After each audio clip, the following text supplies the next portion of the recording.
state apparatus with the complete attack on the democratic rights and civil liberties of individuals that are guaranteed by the Constitution. What we therefore see is the undermining of the Indian Constitution and change the character of the Indian Republic.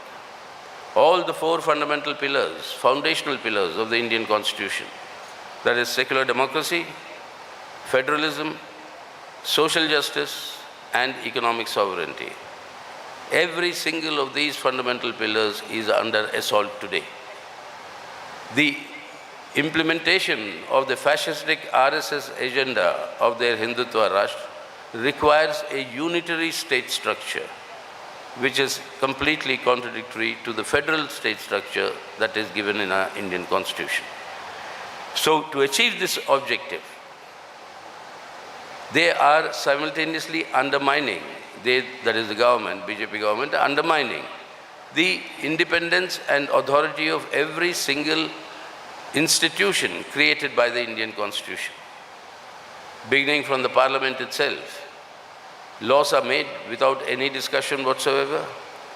The judiciary, the election commission, the CBI, the ED, every one of these independent institutions, their independence is being compromised, and there is a determined attempt also in this process to aggressively carry forward this agenda while not paying any concern whatsoever to the problems that people are facing.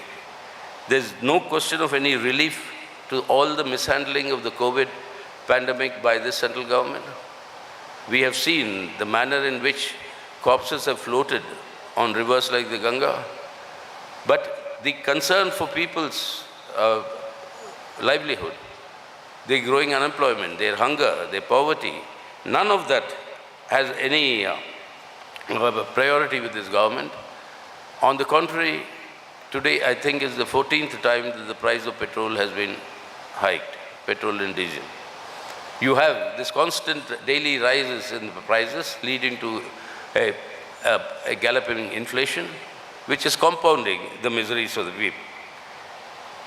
But at the same time, when they are ruining the lives of the majority of our people, pursuing this direction of undermining our Constitution and its independent institutions, it has succeeded, which we must recognize, in creating an overarching Hindutva identity in our country, which is the mainstay, that is the sharpening of communal polarization through the spread of hatred and violence, polarizing the Indian society.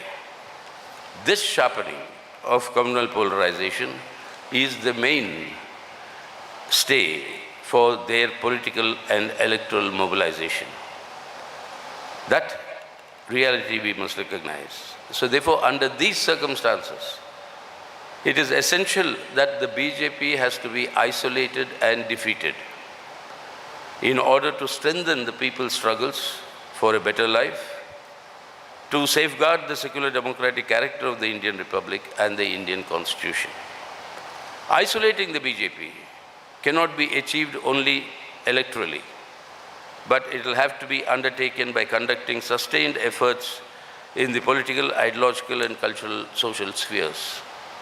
This 23rd Party Congress will discuss the concrete steps that need to be undertaken to strengthen the struggle against this Hindutva agenda. The foremost task before us in this Congress, therefore, is to focus on substantially increasing the independent strength of the CPIM and its political intervention capacities. On this basis, to strengthen the unity of the left forces, sharpening class and mass struggles. And on that basis of these struggles, to forge the unity of left and democratic forces on the basis of an alternative program, which will be the alternative to the ruling bourgeois landlord classes. And in order to defeat the BJP, to forge the broadest possible front of all secular forces against Hindutva communalism. These four measures are the direction in which we'll concretize in this Congress deliberations, how we'll proceed on this basis. And therefore, the CPIM appeals to all left secular democratic forces to come together in order to isolate and defeat the BJP.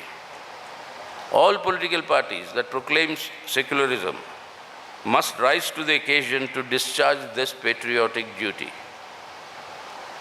The Congress Party, along with some other regional parties, must set their houses in order and decide where they stand to safeguard the secular democratic character of the Indian Republic.